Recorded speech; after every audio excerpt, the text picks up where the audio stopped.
میں تو امتی ہوں اے شاہ امم، اے شاہ امم کر۔ السلام علیکم ورحمۃ اللہ وبرکاتہ۔ حاضرین گرامی، اب حضرات کی خدمت میں چند ایسی نماز کی شکلیں اور صورتیں پیش کرنے والا ہوں کہ جن کی وجہ سے سجدہ سہو کرنا لازم اور ضروری ہوتا ہے۔ مثلا پہلا قاعدہ کرنا یہ نماز میں واجب اور ضروری ہے۔ کسی شخص نے اگر بھولے سے پہلا قاعدہ نہیں کیا ہے اور تیسرے رکعت کے لیے کھڑا ہو گیا ہے تو وہ شخص سجدہ سہو کر کر نماز مکمل کرے گا، یعنی سجدہ سہو کرنا اس کے اوپر لازم اور ضروری ہے۔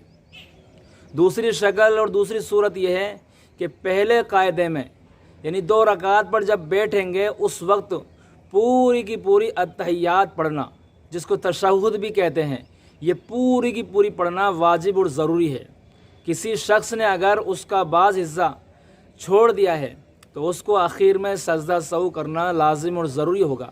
اگر سجدہ سہو نہیں کرے گا تو اس کی نماز نہیں ہوگی۔ تو پوری کی پوری اتحیات پڑھنا، اس میں سے کچھ بھی حصہ نہ چھوٹے، یہ پڑھنا واجب اور ضروری ہے۔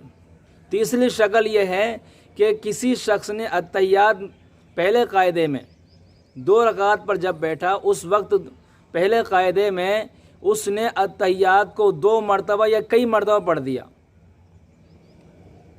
2 مرتبہ یا کئی مرتبہ پڑھ دیا تو اس کو سجدہ سہو کرنا لازم اور ضروری ہوگا، اس لیے کہ اتحیات پڑھنا صرف 1 مرتبہ ہی واجب اور ضروری ہے۔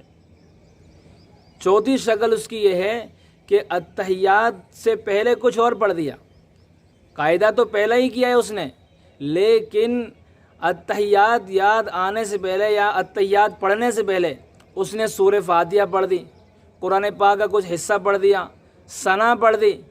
ابھی پہلا قاعدہ کیا ہے اور اتحیات نہیں پڑھی، اس سے پہلے اس نے یہ کچھ بھی صورتیں یا نماز کی کچھ چیزیں دعا وغیرہ پڑھ دی اور پھر بعد میں اتحیات پڑھی ہے، تو ایسی صورت میں بھی اس کو سجدہ سہو کرنا لازم اور ضروری ہوگا، اس لیے کہ واجب مؤخر ہو گیا۔ حاضرین گرامی،